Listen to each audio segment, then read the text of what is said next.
자, 이제 몇 장이죠? 51강이 되겠습니다. 243쪽입니다. 작은 번호 5번 관념주의적 전체성의 속박 중에서 가항에 해당합니다. 계시와 역사의 상관성. 계시, 하나님의 자기 드러내심입니다.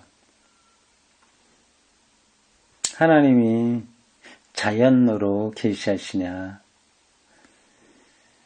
역사로서 계시하시냐, 예수 그리스도로서 계시하시냐, 이런 등등의 이야기들이 가능합니다.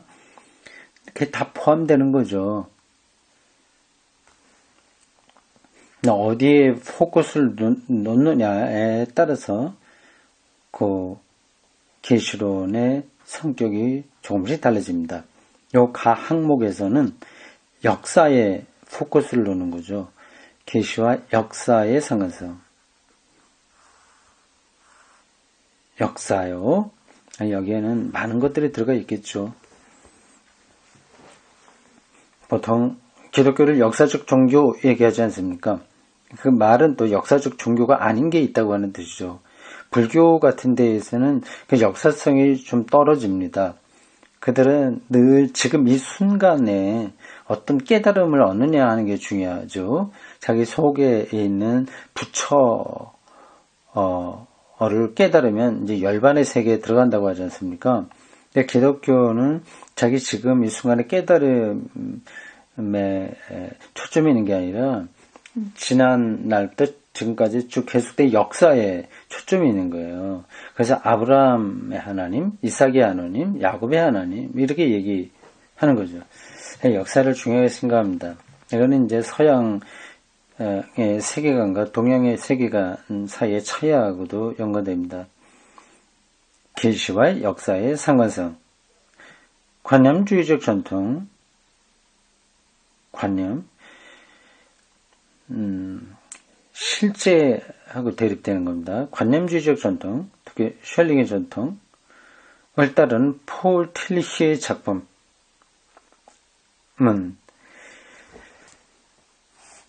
폴 틸리히 작품은 계몽주의가 초래한 역사 비판의 편협함과 이성과 계시의 대립을 극복했다.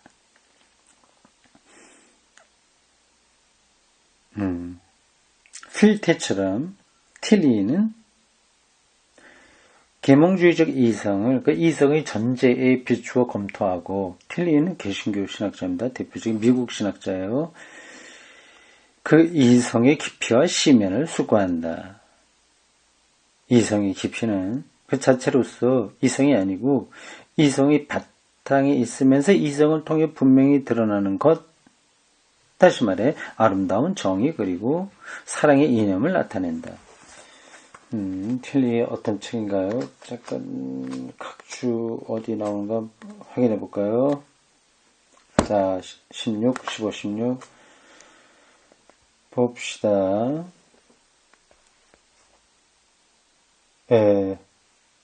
15번 폴 틸리 주시드 마티스 테올로기 1권 슈투트가르트 1965년제 3판 조직신학 1권이군요. 다시 말해 아름다움, 정의 그리고 사랑의 이념을 나타낸다. 역사에 대한 헤겔의 사상에서처럼 이 이념들은 무시감적인 존재 안에서 규정되지 않는다. 이 이념들은 신화, 제의 그리고 문화사에서처럼 형태를 갖게 될 것이다. 그러나 이 이념의 인지는 철학적 사고 이상을 요구한다. 그것은 우리의 전 실존의 충격을 요구하고 계시를 요구한다. 계시는 무조건적인 숨겨진 것, 무조건적으로 우리가 관계하는 것이 나타내는 놀라움과 황홀을 나타낸다. 계시가 은폐된 것들이 드러나니까, 절대적으로 숨겨진 것이 드러나니까 놀람과 황홀을 나타낸다 하는 거예요. 이 말 자체는 어렵지 않습니다. 이해하는데 어렵지 않습니다. 그러나 종교적 충격 속에서 자신을 나타내는 이것은 우리에게 스콜라주의에서처럼 과거의 계시에 대한 정보를 주지 않고 역사의 깊이와 구원의 의미를 드러내고 우리를 소외로부터 해방시킨다. 문화사 안에서 문화를 가장 강조한 사람이 폴 틸리죠. 문화신학이라고 그러죠. 아까 인격주의적 문화신학, 여기 폴 틸리를 가리키는군요. 그 다음 보편사적 사고, 이건 파넨베르크를 가리키는 게 맞아 보입니다. 나오겠죠, 앞으로요. 문화사 안에서 폴 틸리가 말하기를 문화는 종교의 옷이다. 마치 본질, 종교라고 하는 본질을 나타내는 옷이다. 이렇게 표현했어요. 문화사 안에서 아름다움과 정의와 사랑의 다른 어떤 형태도 모든 다른 계시 상징들의 표준이 되는 실존의 종교적 충격 안에서 인지되는 예수 그리스도의 십자가처럼 역사의 깊이를 그렇게 드러내지 못한다. 십자가 부활의 선포는 이성을 소외로부터 해방시키고 이성을 소외로부터 역사의 의미에 대한 물음에 대답을 준다. 여기 문장이 이해하기 좀 힘들어요. 이성을 소외로부터 해방시킨다. 이성을 해방시킨다. 이 중심으로부터 틸리는 존재를 묻는 개인과 교회의 복음만을 매개하는 선언적 신학의 개인주의적 편협성을 깨고 나 기도했더니 뭐 잘 됐어. 믿음만 있으면 돼. 하는 게 이제 선언적 신학의 개인주의적 편협성이거든요. 깨고 추구하는 이성과 그리스도교적 복음의 상관성을 발전시킨다. 이성과 복음의 이 상관성을 발전시킨다. 그 관계, 그 상관성을 이제 문화적으로 표현하는 거죠. 그는 인간과 자연, 인간과 동료인간, 인간과 하나님의 소외의 상황과 역사를 구체적으로 다룰 수 있는 비판적 문화 이론을 형성했다. 비판적 문화 이론. 하여튼 문화신학자라고 알고 있으면 됩니다. 소외된 이성과 이성을 자꾸 이제 소외됐다고 얘기할까요? 해방된 이성이라고 하는 게 있다고 하네요. 소외된 이성, 종교 안에서는 이성이 소외되는 경우가 많죠. 이성적으로 너무 치우치지 마. 이성 같은 건 좋아하지 않으니까. 그 소외된 이성이고, 그 해방된 이성, 이 두 가지는 그 자체로서 이론의 대상이 되는 게 아니라 경제와 정치, 예술과 교육, 정신요법과 철학의 연구에서 밝혀지는 이성의 역사적 상황들에 대한 논의에 이른다. 자, 다음. 그러나 종교의 관념론적 형태에서 관념론적 형태, 정신을 따르는 거니까 그걸 얘기하면 관념론적 형태라고 하는 겁니다. 거기서 십자가 부활의 복음이, 이건 십자가 역사적인 구체적인 사건이고 부활은 생명을 얻는 것인데, 우리가 알기로는 부활은 자칫 관념으로 떨어질 수 있는데 그게 아니라고 하는 거예요. 십자가 부활의 복음이 부르주아적 종교 철학으로 해소되듯이 여기서도 계시와 역사의 보편적 상관성이 너무 완벽하다. 너무 완벽하다. 인간이 종교적 충격을 통해서 역사의 깊은 의미를 통찰할 때, 그 화해를 사유할 때 소외는 이미 지양된다. 끌어올림 받는다. 극복된다고 하는 겁니다. 지양, 극복이라고 하는, 끌어올린다거나 극복된다. 볼 수 있습니다. 틸리의 이 신학은 종교교육학을 위해 결정적으로 중요하게 됐다. 종교성을 문화적으로 높일 수 있으니까요. 이 신학을 계속 발전시키기 위해서는 이 신학에서 강조된 문화사적 관련성을 지향하는 게 아니라 사회적 상황과 그 상황 안에서의 교회 행위보다는 의식에 초점을, 종교의식이에요. 초점을 둔 신학적 사고의 부르주아적 성격을 지향해야 할 것이다. 그러니까 대구센터교회 예전 예배 의식이죠. 이거를 이제 강조하는데, 이제 거기서 그 중요하긴 하되, 필요하되, 그런 것만 본다면, 폴 티리의 문화신학에 가깝습니다. 거기서 부르주아적 성격을 극복해야 된다고 하는 거죠. 그렇죠? 여긴, 자, 세련된, 계몽된 기독교인들이 세계를 관조하고 문화적으로 승화시키면서 고상한 신앙 생활을 할 수 있습니다. 그게 이제 그대로 자리를 잡게 되면 부르주아적인 경향이 아주 강한 거죠. 여기 대구 센트교회는 진보적인 입장이 있고요. 민중신학은 아니되 민중신학적인 입장도 있어서 이 피터 아이허가 걱정하듯이 부르주아 성격은 극복되었다고 봅니다.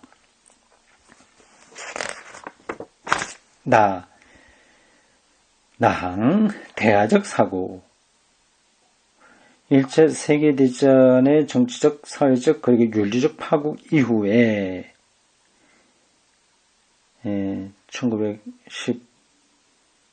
199년에 끝났나요? 1차 세계대전이요. 파국 이후에 유대교, 개신교, 그리고 가톨릭의 신학들에서는 순수한 학문적 접근을 넘어서 그리스도교 신앙의 인격적 갱신을 추구하는 사고가 등장했다. 인격적 갱신이라. 계몽주의의 역사 비판이나 관념주의적 사변에 빠지지 않는 신학을 통해서 관념에 빠지지 않는 신학을 통해서 개인이 기계 시대의 위기와 민족주의적 주장에서 벗어날 경우에만 이 사고는 성공할 수 있었다. 왜냐하면 학문적 자기 계몽에서 근대인은 단순한 대상으로 이론적 기술 지배의 객체로 되고 인격적 실존의 본래적 삶의 원천에서 격리되었기 때문이다. 그리고 관념론적 전체주의 사고에서 근대인은 지배적 주체로서 역사 전체를 그리고 계시의 역사를 지배했다.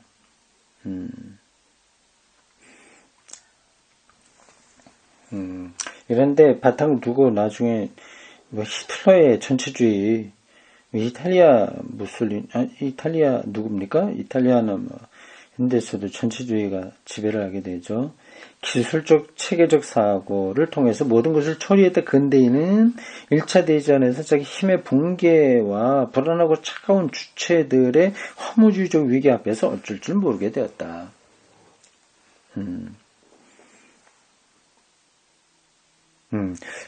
산업화도 일어났고요. 산업혁명도 이제 일어나서 모든 게 다 기술적으로 번성하게 되고, 전체 인간을 하나로 만들 수도 있고, 뭔가 유토피아가 세워지는 것 같았는데, 그게 다 1차 세계대전으로 인해서 붕괴되고 말았으니, 자기들의 그 이상향이 실패한 거 아니겠습니까? 불안한 거죠. 다른 대안을 찾기 시작했습니다. 유대교 전통의 사상가 마틴 부버는 관념주의적 사고에 맞서 새로운 이론을 제시한 게 아니다. 이건 나와 너라고 하는 유명한 책을 썼습니다. 그는 가리킴의 언어적 기법을 제시하고 삶의 내용과 방향에 대한 경험을 준비하고 삶의 내용과 방향에 대한 깨달음의 길을 보여줬다. 깨달음. 내게는 이론이 없다. 나는 무엇인가를 가리킬 뿐이다. 손가락질. 나는 현실을 가리키고 현실에서 보이지 않거나 잘 보이지 않는 어떤 것을 가리킨다.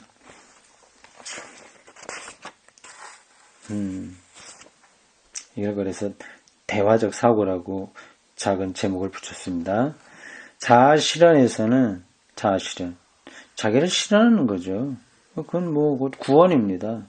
여기서 하나님의 창조적 자유를 구상으로 계시하는 구상적으로 이게 무의 번역일까요? 구상적으로 계시한다. 이런 말들은 참 처음 들어보네요. 하나님 창조적 자유를 구상적으로 계시하는, 구상한다고 하는 건 뭘 이리저리 깊이 생각한다는 거 아니겠습니까? 아니면 혹시 구성적으로 계시한다는 뜻은 아닐까요? 모르겠습니다. 우리의 의식을 구성하는 사실적 행위에 대한 피히테 철학의 중요한 요소들을 받아들이고 인류가 나와 너의 사랑에서 실현된다는 포이르바흐의 부르주아적 종교 영향을 받은 마틴 부버는 앞에 거 잊어버리세요. 일단 마틴 부버예요. 이게 주어입니다. 마틴 부버는 그의 철학을 통해서 그리고 할시딘 문서는 유대교의 신비주의 문서입니다. 성서에 대한 풍부한 해석을 통해서 모든 구조물과 자기 보안 장치들을 넘어서서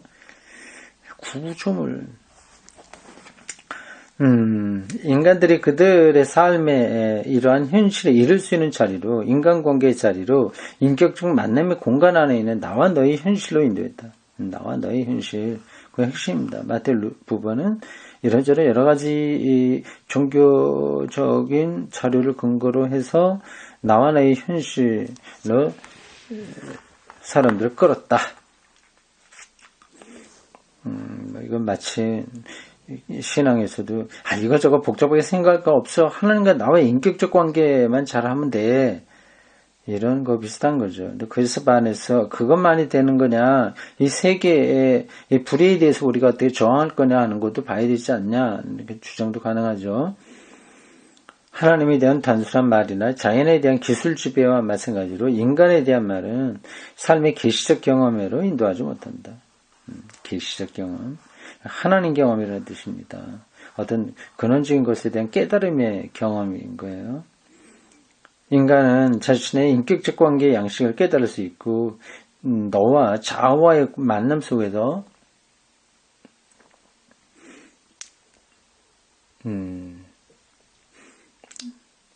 자신의 자아가 주어진다는 것을 경험할 수 있으며 이런 해방적 깨달음이 이룰 수 있다. 짧게 말해서 인간은 나와 네가 인간이 되기 위해서 서로 만나는 좁은 산마루로 가는 것을 배워야 된다. 시적인 표현이네요. 만남만이 그것 세계의 허구에서 해방할 수 있듯이 만남만이 이 세계에서 하나님을 계시할 수 있다. 만남. 그렇죠. 1차 세계대전 이후에 불안한 인류에게 지시된 대안으로서 필요한 거죠. 그러므로 만남 밖에서는 구원이 없다. 이런 만남의 존재로는 계시를 인간적인 대화의 역사 안에 들려오는 하나님의 음성으로 이해할 수 있게 한다. 이 하나님의 음성은 인간들이 거부하는 창조의 요청에 근거해 있다. 이 음성은 인간들의 저항에도 불구하고 예언자들의 말씀을 통해서 새롭게 들린다. 인간들이 하나님의 창조적 행위에 의해서 밝혀지는 우리의 만남에 동의할 때 이 음성은 크게 들리며 구원을 준다. 이러한 우리 속에서 사회 정치적 구조의 필연적 변혁이 이루어지고 유토피아적 사회주의가 사회의 표면적이고 억압적인 조직에 혁명적으로 맞선다. 유토피아, 이상향이라고 보통 번역이 됩니다. 근데 어원은 우토퍼스, 우는 없다는 뜻이고요. 토퍼스는 자리라고 하는 겁니다. 없는 곳이란 유토피아는 원래 없는데 이상향으로 바라는 거죠. 공동체가 사회를 이긴다. 공동체는 너와 너의 만남이 있어야 되니까. 이것을 추구하는 사람은 정치 활동에서는 약하게 보일 수 있다. 그는 인간의 나라에서 건설함으로써 하나님의 나라에서 일한다. 마틴 부버의 주장입니다.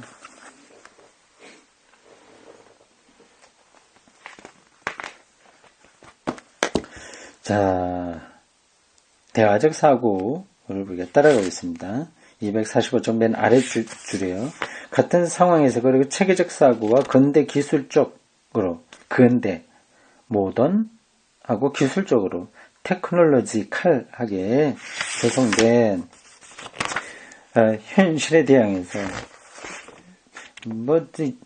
스마트폰으로 다 고 기술 근대 정신 요런 게 이제 그런 것에 근거해서 세계를 보는 건 그게 이제 근대 기술적으로 조성된 현실이에요.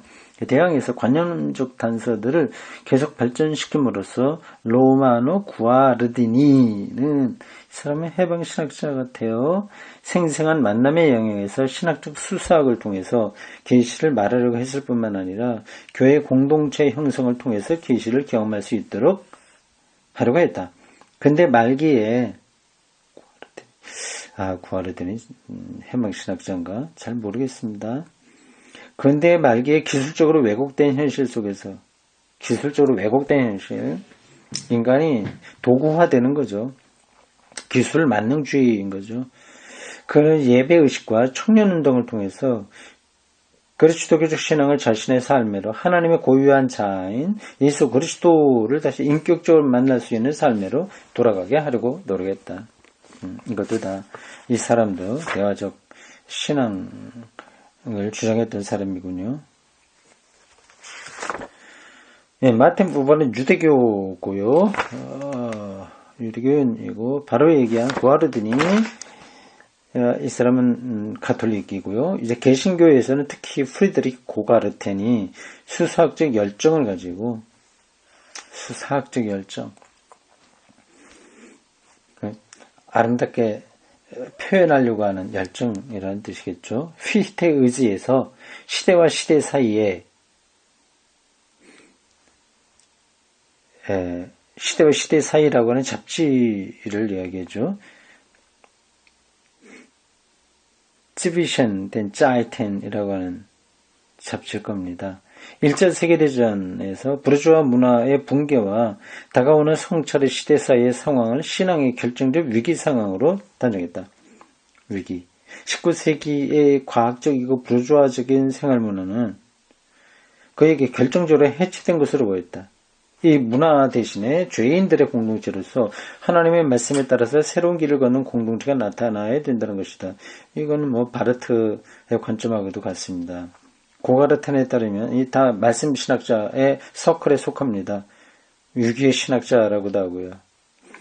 고가르텐, 바르트 등등 그렇습니다. 고가르텐에 따르면 예수 그리스도의 말씀 안에 분명히 나타난 신적인 너만이 이러한 붕괴의 상황에서 그리스도교적 공동체와 사회적 갱신을 가능하게 하는 권위를 새롭게 세울 수 있다. 죄인들의 공동체가 하나님의 요청에 의해서 해방될 때 근대인은 자신의 참된 세상성을 다시 발견할 수 있고 그렇죠. 해방됨으로써 정말 세상을 이해할 수 있고 세상에 참여할 수 있고요. 사회는 그리스도교적 신앙의 힘에 의해서 갱신될 수 있다. 인격적으로 해방되고 하나님의 권위에 의해서 지탱되는 신앙만이 참으로 세상적일 수 있다. 세상적이라고 하는 것보다는 세상일 수 있다. 그런 뜻이겠죠. 근데 실제로 그러냐. 그게 당위이긴 한데, 근데 그게 쉽지 않은 거죠. 인격적으로 해방되는 것은 완전히 쉽지 않고요. 나와 너와의 관계가 그렇게 잘 주어집니까? 좀 더 갑과 을 관계가 지금 더 많아지고 있죠. 하나님의 권위에 의해서 지탱되는 신앙. 이것도 아주 보수적인 입장에 있는 사람들은 더 폐쇄적인 인간이 되는 것으로 가고 있단 말입니다. 이러한 신학적 구상의 인격주의적 편협성과 인격주의적 편협성이라고 하는데 이 편협하다고 하는 말이 그건 나쁜 뜻이잖아요. 보통은 여기서는 그렇게 나쁜 뜻은 아닐 거예요. 인격주의적으로 집중한다는 뜻이죠. 이런 신학 구상의 인격주의적 집중과 위기 조성에 대해서 오늘날 쉽게 비판할 수 있다. 돌이켜보면 경제적으로 팽창되고 정치적으로 민족주의적이고 사회 기술적으로 통제되는 사회와 유대 그리스도교적 신앙 사이의 관계가 이 사상에서는 밝혀지지 않았다는 사실이 오늘날은 분명히 된다. 바로 앞에서 제가 얘기했습니다. 이 세계가 그렇게 우리가 생각하는 대로 돌아가지 않은 거거든요. 유대 기독교 사상의 참된 인격적으로 해방되고 하나님의 말씀 권위에 지탱되는 신앙, 이게 그렇게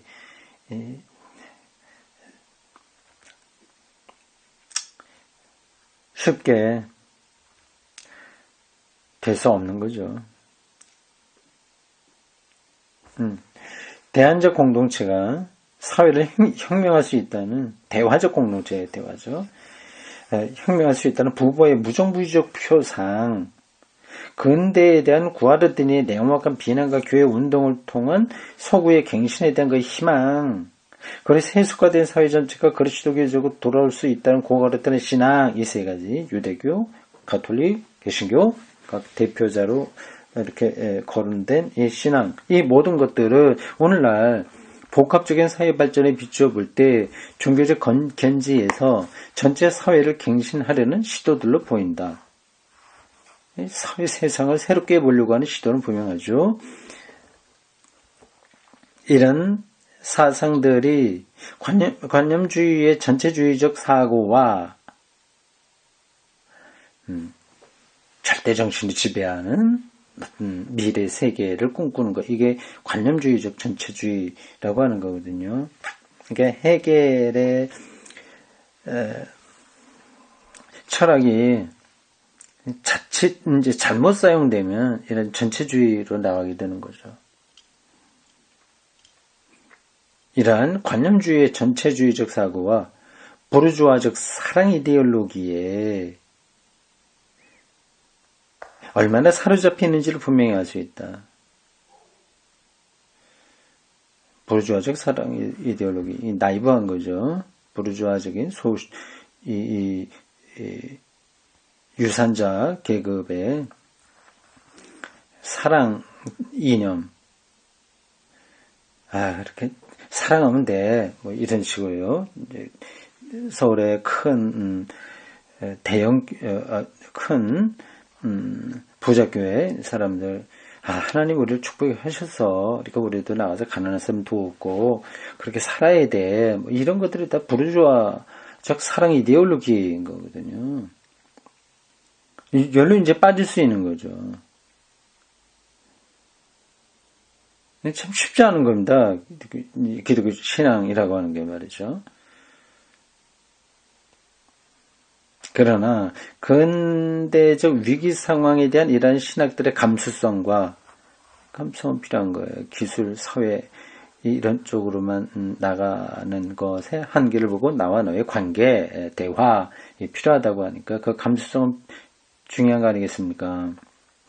감수성과 이런 상황에서 신학적 사고를 통해서 위기를 넘어서는 자리를 만들려는 시도는 중요하다. 그런 감수성과 시도는 중요하다. 그는 인정받아야 되죠. 그리스도교적 형태의 이런 대화가 지닌 문제는 이 대화가 이루어지는 피안성의 자리가 성서적으로 밝혀진 구원의 자리, 십자가 부활의 자리와 일치하는가? 그리고 십자가에 달린 분의 부활 안에서 이루어진 하나님의 고유한 행위의 빛 안에서 한 시대의 고난에 철저하게 내 맡겨짐과 일치하는가 하는 거다. 그렇죠. 그 감수성과 시도, 자아실현, 인간 구원에 대한 그런 전망들, 세상을 갱신해 보려고 하는 것들은 다 필요한 일이 돼. 그리고 대화를 중심으로 한 이 강조점을 두는 것이 필요하긴 하되, 과연 그게 십자가 부활이 가리키고 있는 고난의 역사에 대한 참여에 과연 일치하고 있는가 하는 것은 좀 의문이다 하는 거죠. 이걸 좀 우리 뭐 문학의 관점에서 본다면 너무 순수 문학이다. 참여 문학은 안 되는 거 아니냐. 이렇게 봐도 되겠죠?